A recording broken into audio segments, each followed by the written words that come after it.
A ANAJU foi criada para acabar com a dúplice função do Ministério Público, para criar a Advocacia Geral da União. Até porque o Ministério Público não poderia continuar mais com a dúplice função, pois ele, ao mesmo tempo que era fiscal da sociedade, ou seja, fiscal da lei, ele defendia a União, fazia a defesa da União, mas com essa missão de atuar junto ao consultor-geral da República da época, doutor Saulo Ramos, entendeu? E com o doutor Saulo Ramos, nós conseguimos um decreto 93.237/87 para sistematizar a advocacia consultiva da União, que já foi um marco, já foi o grande embrião da Advocacia Geral da União.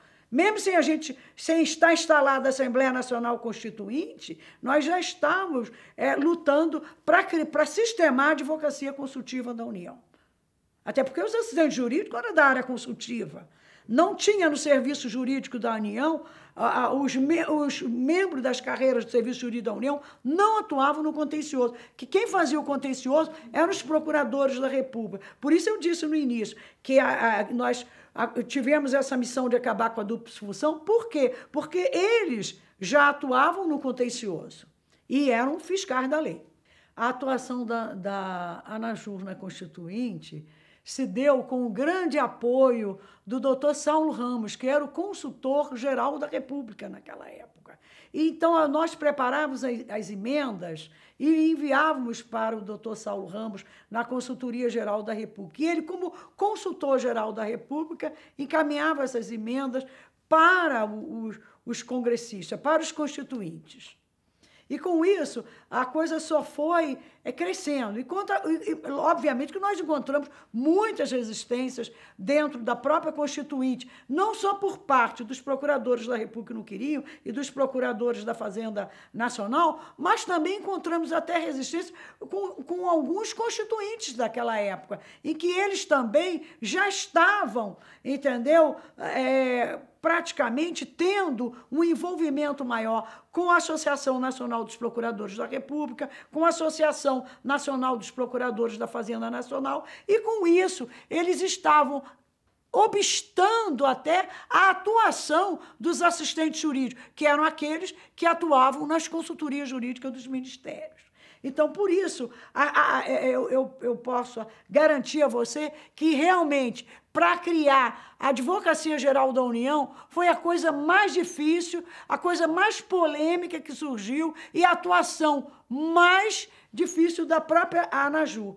Por quê? Porque nós só tínhamos o apoio do consultor-geral da República. Mas por que o apoio dele? Porque ele, como consultor-geral da República, é que enviava, sistematizava todas aquelas emendas que chegavam e enviava para os constituintes. E, com isso, do outro lado, já estavam trabalhando os procuradores da Fazenda Nacional, que não queriam a AGU, e os procuradores da República, que também não queriam a AGU, porque os procuradores da República não queriam perder a dupla função. Eles não queriam ficar só como fiscais da lei, entendeu? Para eles, isso aí é como se fosse uma perda de poder muito grande, deixar de defender a União e juízo.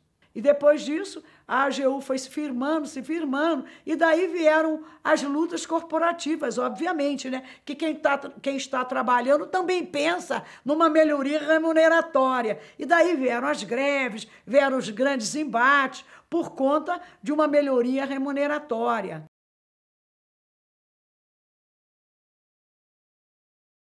Dentro da Advocacia Geral da União, eu vi que o caso mais emblemático foi, justamente, residiu nas transposições dos assistentes jurídicos para a AGU. Até porque o artigo 20 da Lei Complementar 73/93 prevê que são carreiras da AGU: assistente jurídico, advogado da União e procurador da Fazenda Nacional.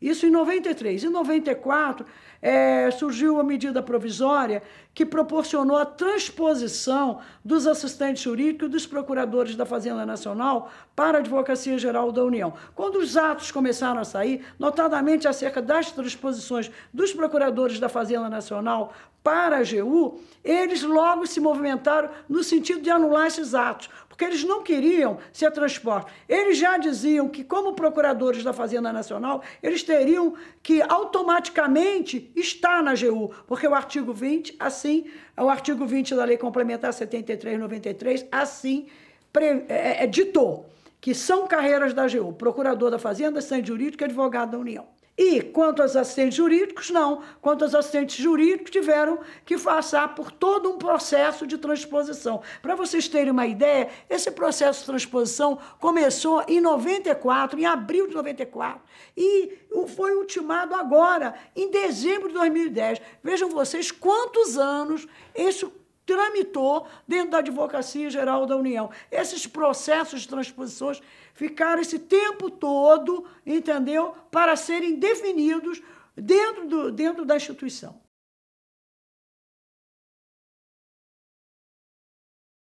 Nesses 25 anos da ANAJU, o que eu queria mesmo era a participação efetiva de todos os colegas, que eu digo que são os precursores da AGU, são os assistentes jurídicos da União, que começaram lá na Constituinte e que depois, com a Lei Orgânica da AGU, com a Lei Complementar 73/93, fomos todos assistentes jurídicos atuar lá no contencioso. Nós que vimos da área consultiva, passamos a atuar no contencioso sem orientação de ninguém, praticamente. Fomos com toda a garra para poder fazer com que a AGU fosse uma grande instituição. E é por isso que a AGU hoje é uma grande instituição, porque nós, assistentes jurídicos, precursores da AGU, começamos, através do artigo 69 da Lei Complementar 73, fomos designados, não só os assistentes jurídicos foram designados, como também os procuradores da Fazenda Nacional foram designados